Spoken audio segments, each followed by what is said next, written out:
The East Coast, like many others, is known for its beaches, many of which attract visitors. Some are tailored to high-rises and condos, or quaint parks, or are just relaxing places. But some are specifically in the business for attracting people for family fun and are meant to be entertainment districts. I've counted 21 distinct beach boardwalks, or esplanades, most of which are hotspots for tourism, and arguably tourist traps. In this video, we're going to rank them in terms of which ones you should visit. So let's start with the least attractive ones to visit. Number 21 is La Valette, New Jersey. There's nothing on it, it's just connecting roads to each other, providing a walking path along the backside of the dunes, which is fine, but you don't need to visit it. Number 20, Atlantic Beach, New York. Same thing, but at least it's elevated, so you can see the ocean. It's overshadowed by its neighbor, Long Beach, which we'll talk about later. Number 19, Manasquan, New Jersey. Just like La Valette, it's mostly just a connector, but you could actually see the ocean more, and there are a couple food establishments on it, but just a couple. For number 18, we head to New York, to Staten Island, to the South Beach Boardwalk, or Franklin Delano Roosevelt Boardwalk. If you're in Staten Island, it's definitely worth it. It's a great waterfront on the Lower Bay, but if you're not in Staten Island, it's definitely not worth it. For number 17, we finally see a boardwalk with some tourist attractions on it. And for the only time, we go to Massachusetts. We're going to the northernmost coastal town in the state, Salisbury. There are a few common beachside attractions, like amusement rides, fast food joints, a bandstand, and an event center. Massachusetts has other well-known beaches, but they don't have boardwalks or crowded attractions. And if they do, they're not right on the beach. Number 16 is Long Branch, New Jersey. This one isn't flooded with tourist attractions, but it feels more like a park atmosphere, and the center of the boardwalk goes through this zone that functions like a downtown, but is certainly more super planned. But what appears to be an apartment complex does function like a central business district, with first-floor stores and a green that I know has an ice skating rink in the winter. And then there are a few restaurants and parks along the waterfront path, which is sometimes a boardwalk and sometimes an esplanade. This isn't the highest priority place to go, but it's a fine stop along the northern Jersey Shore. Now we head to Long Beach, New York. This is the larger of the beach boardwalk towns on Long Island in Nassau County, as the rest of the island outside New York City is generally shielded by smaller barrier islands. I'd say this boardwalk is just a better version of the Atlantic Beach Boardwalk a couple miles west. It's longer, it has more people usually, there are hotels right on it. Still not a ton of businesses on it, but it's closer to the business districts. Well, not that much closer, but it just has a more festive feel in my opinion. Up next is Point Pleasant Beach, New Jersey. Geographically, this is just south of where the Manasquan River meets the ocean, hence why it feels like a point. There's almost a mile of boardwalk to the south, and towards the southern end, there is a tourist zone with food joints, a small amusement park, a ropes course, an arcade, and some restaurant piers, so it's something, although it's overshadowed by other boardwalks in the same general area. Number 13 is an old famous one, Asbury Park. It's one of the oldest in the country, opening only 1 year after the one in Atlantic City. I frankly like visiting this city. It's set up nicely and not like modern suburban sprawl New Jersey. And it does seem to have a great variety of different attractions on the boardwalk, until you realize a lot of it is run down, along with the rest of the city. Most of the northern end is vacant lots, as is a lot of the city. There are some old historic buildings, like the casino at the southern end, which is also under public debate as to how to repair it. I look forward to seeing how this place improves over the next few decades. Now, this boardwalk effectively continues south all the way to Seagirt. There's not really any commercial development on this stretch though, it just follows the waterfront. Number 12 is Virginia Beach. I know I'll be irking some of you by putting this so low, but I frankly don't care for it. It's solely on the backside of beachfront hotels, and there are no businesses on the esplanade itself. All the businesses are on the two parallel streets inland, so the boardwalk is relatively empty and no one congregates there. It's mostly just walk-through territory, unless people want to just walk up and down the path. There's even a separate lane for bikes, so you gotta be on your toes when approaching it. In return, there are somewhat nice gardens instead along the path, but as a whole, this waterfront path is nowhere near as good as the higher entries on this list. We head back to New York City, into the borough of Queens, for their major boardwalk at Rockaway Beach. This will be the highest ranking boardwalk without a ton of commercial development. This boardwalk's treated more like a gigantic park. For 5.5 miles, it goes through many playgrounds, sports courts, a nature preserve, and an amphitheater. You're also 1 mile away from Jacob Riis Park, with even more of a promenade like this. All in all, this functions like a really nice waterfront trail, and it's probably catering more towards locals than tourists. But being New York City, there are a lot of locals to start with. We head to New Hampshire's coastline, to its only real tourist destination, Hampton. This is a nice secluded beachfront neighborhood, far away from the rest of the town. In this area, there are pretty much only 2 north-south roads, which are the 2 directions of Coastal Route 1A. Otherwise, it's just connectors between them, and dead ends. As a result, it really feels like a vacation destination, and all over the neighborhood, it's tailored to tourists, with a ton of commercial developments and hotels, and a state park with a campground at the southern end. The boardwalk itself basically just runs along the coast on the northern direction of 1A. There are buildings on the boardwalk, but they're mostly just beach-related, with bathrooms, lifeguard stations, and a playground, but also an amphitheater. But for any of the storefronts, you do have to cross the street, which is a slight downside. But this is the only place like this, I'd say, in all of northern New England. So while it might be mediocre if it was the Jersey Shore, it's quite a change of pace for this region. We head back to New York City for the third and final time, but this time to Brooklyn, to their once world-class boardwalk at Coney Island.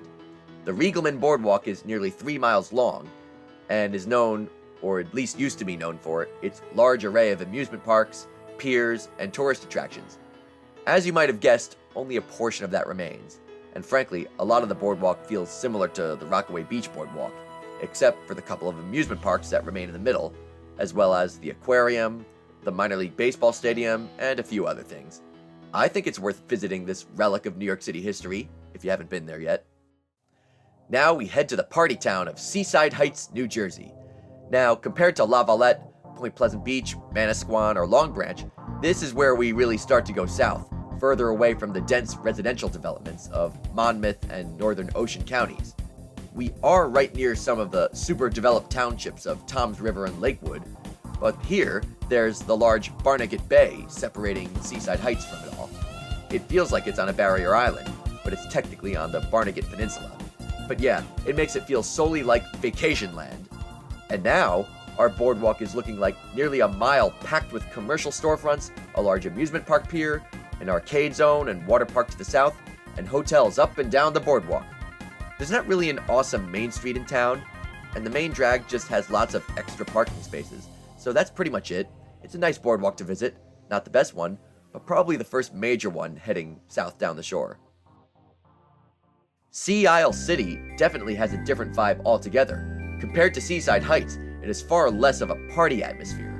But we're not comparing this to Seaside. In reality, this city is in the notorious southern region of the Jersey Shore, where it's booming boardwalks all around. Sea Isle City is sandwiched between the Atlantic City and Wildwood areas, and this is instead the prototypical, quieter boardwalk town. It takes up most of Ludlam Island, and it's got nearly 1.5 miles long of paved promenade, but only a small portion to the north is commercialized, as well as an even smaller portion to the south.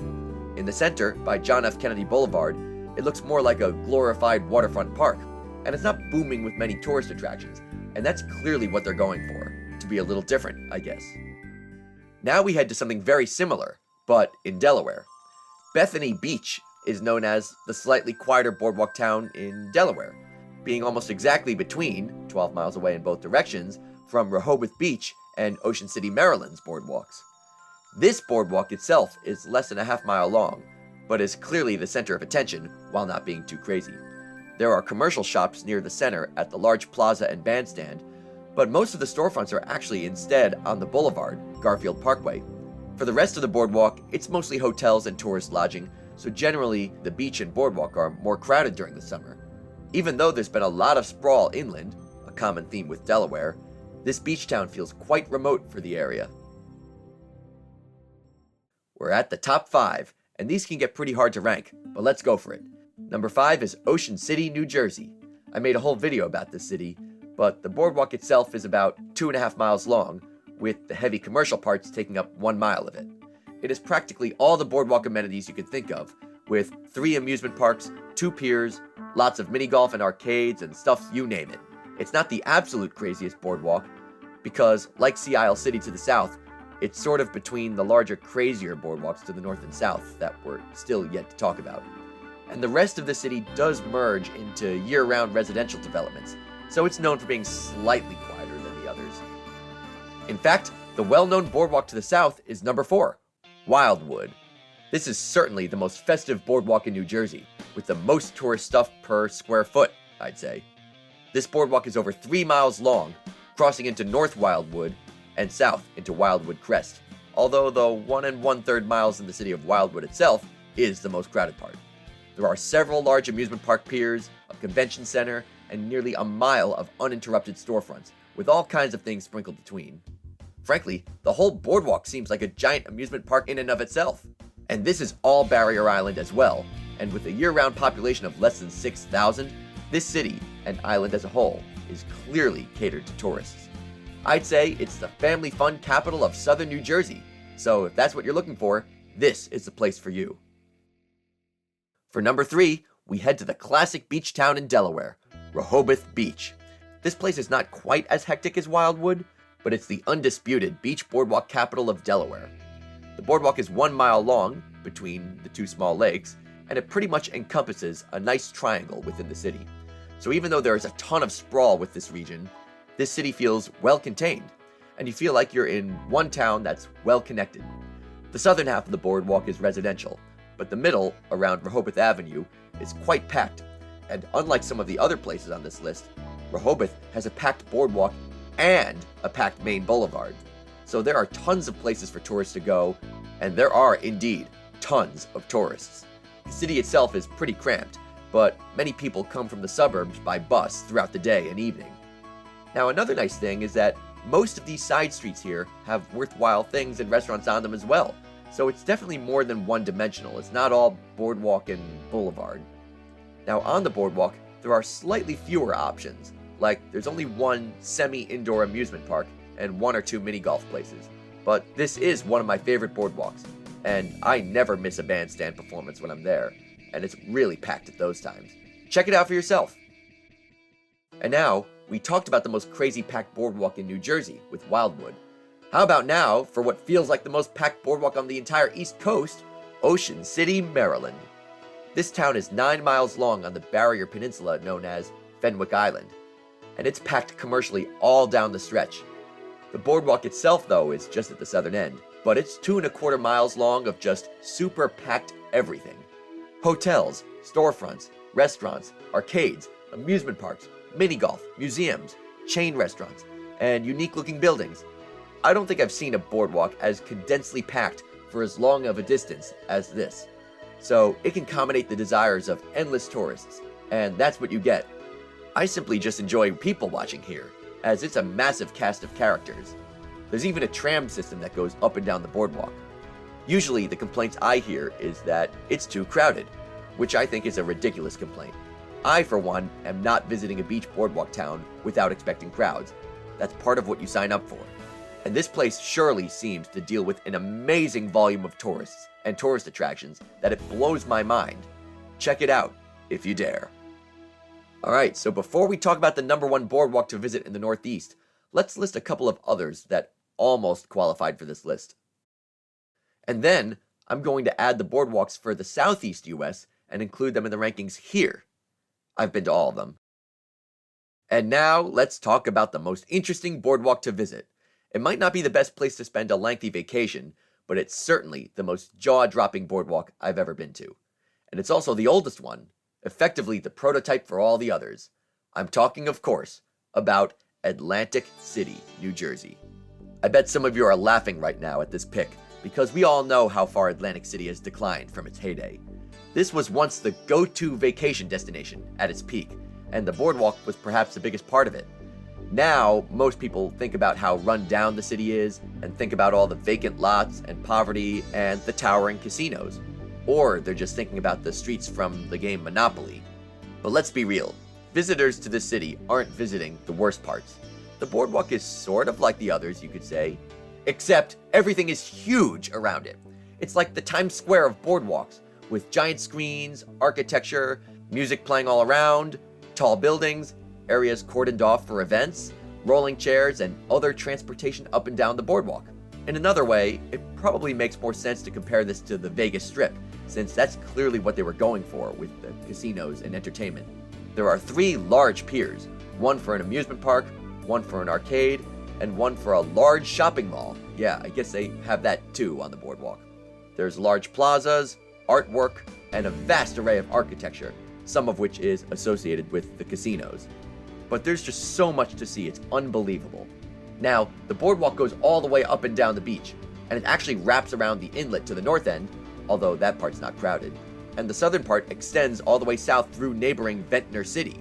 And then, in Atlantic City itself, there are a couple segments mostly taken up by large entryways to hotels, casinos, and restaurants, and then there are a couple segments for the small commercial boardwalk-like stores, and a couple segments, unfortunately, on vacant lots. But I say there is no boardwalk more interesting than this one, and while you don't need to go on a long vacation here, as there are many better vacation spots per se, this is something you should absolutely check out at least once in your life. You won't be disappointed, or bored at least, because this boardwalk is truly one of a kind. Well, thank you for watching, and let me know your favorite boardwalks to visit in the comments. This is a topic where I'm sure people will vouch for the ones that they go to most often. But in any event, I'd like to hear what you have to say. We'll see you next time on Explore the Northeast.